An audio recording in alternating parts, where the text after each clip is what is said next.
विपक्ष पर बड़ा हमला। विपक्ष ने प्रधानमंत्री मोदी को अपशब्द कहे। निर्मला सीतारमण जो थोड़ी देर पहले प्रेस कॉन्फ्रेंस कर रही थी, उन्होंने साफ तौर पे कहा जनता ने विपक्ष को नकार दिया है। साथ ही निर्मला सीतारमण ने यह भी कहा कि बार बार विपक्ष प्रधानमंत्री के लिए अपशब्दों का इस्तेमाल करता है। सुनते हैं जरा क्या कहा। सुबह माननीय नड्डा जी के भाषण में भी ये जिक्र हुआ है, आने वाले हर असेंबली चुनाव जीत कर आना है, ये संकल्प बीजेपी कार्यकर्ता ने लेना है, ये भी इस प्रस्तावना में रखा गया है। और केशव प्रसाद मौर्य जी बात करने के समय ये बात बोले कि हर गांव और हर गरीब के पास जाने के समय उनको यही सुनने में आता है कि हाँ, हर एक प्रधानमंत्री जी का स्कीम हम तक पहुंच रही है, लाभार्थी हर जगह बात कर रहे हैं कि हमें मिला है, इसीलिए हमें मालूम है इस सरकार गरीब के लिए, उनके कल्याण के लिए काम करने वाले सरकार है। फिर काशी तमिल संगम के ऊपर अच्छा जिक्र हुआ।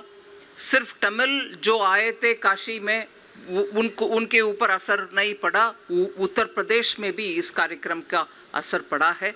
और जब काशी तमिल संगम के विषय बात करने के समय प्रधानमंत्री जी का आध्यात्मिक और सांस्कृतिक विरासत को बढ़ाने में उनका रोल कैसे कंसिस्टेंट रहा, हर एक विषय के उदाहरण लेते हुए बात बोला गया है। चाहे वो काशी तमिल संगम हो, काशी विश्वनाथ कॉरिडोर हो, अयोध्या सुप्रीम कोर्ट के डिसीजन के बाद मगर उसमें भी तेजी से कैसे काम हो रहा है, और महाकालेश्वर उज्जैन में कैसे काम हो रहा है, और बुद्ध सर्किट कैसे उसका भी पुनरुत्थान हो रही है, और राम सर्किट का भी कैसे काम चल रही है। इन सब में से प्रधानमंत्री जी का कल्चरल एंड स्पिरिचुअल हमारे हेरिटेज को स्ट्रेंथन करने का उनके प्रयत्न के ऊपर भी बहुत अच्छा उनके ऊपर बधाई देने वाले बातें हुआ है। तो बीजेपी की 2 दिवसीय कार्यकारिणी जो आज शुरू हो चुकी है, निर्मला सीतारमण उसी से जुड़ी कुछ बिंदु बता रही थी कि कौन कौन सी बातें हैं जो अभी डिस्कस की गई है। लेकिन बहुत अहम जिस तरीके से बीजेपी ने मेगा प्लान तैयार किया है, उसकी एक झलक आज हमें देखने को मिली। 2023 में 9 राज्यों में जो चुनाव है उनको लेकर किस तरीके से रणनीति तैयार की जाएगी, 2024 के लिए कैसे आगे बढ़ा जाए, संगठन को कैसे मजबूत बनाया जाए, ये तमाम विषय है जिस पर मंथन चल रहा है। लेकिन इस कार्यकारिणी की शुरुआत उस मेगा शो के जरिए हुई जो विपक्ष को जरूर परेशान करेगी। इससे जुड़ी एक रिपोर्ट देखिए।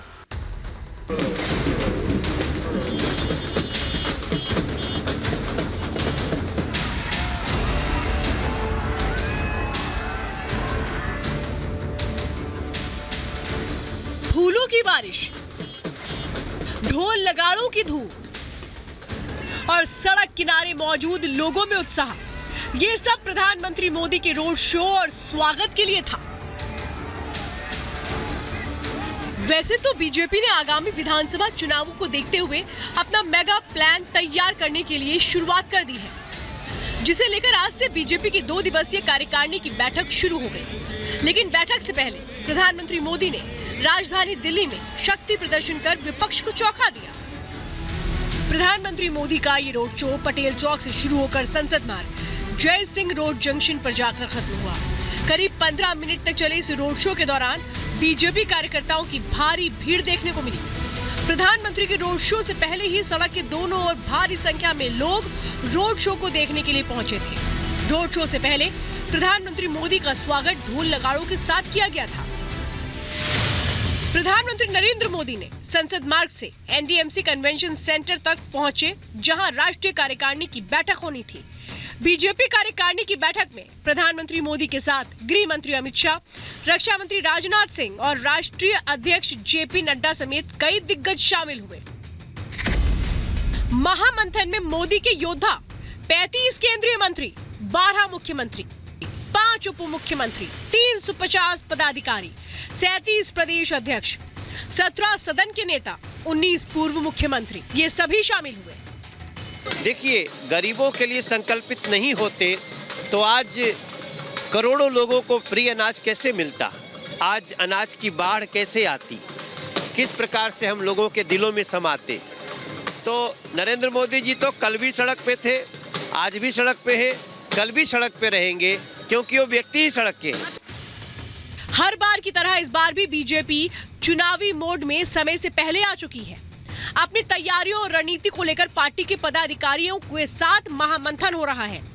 इस बार आगामी विधानसभा चुनावों के साथ मिशन 2024 में बीजेपी अभी से जुड़ गई है। इस साल भी बीजेपी के लिए कई ऐसे राज्य हैं जहां बीजेपी को अपनी पकड़ और मजबूत बनानी है। बीजेपी के टारगेट लिस्ट में राजस्थान, छत्तीसगढ़, तेलंगाना, मध्य प्रदेश, कर्नाटक, त्रिपुरा, मेघालय, नागालैंड, मिजोरम शामिल है। आगामी चुनावों को लेकर ये सिर्फ बीजेपी का एजेंडा नहीं है, बल्कि इस बैठक में 2024 में जीत का रोड मैप तैयार करने के साथ बीजेपी के राष्ट्रीय अध्यक्ष जेपी नड्डा का एक्सटेंशन भी मंथन का विषय है। वहीं मंथन के दौरान G20 समिट की प्लानिंग की भी बातचीत होगी। ऐसे ही तमाम मुद्दे हैं जिन्हें लेकर बीजेपी कार्यकारिणी की ये महाबैठक हो रही है। Bureau report, Republic Bharat.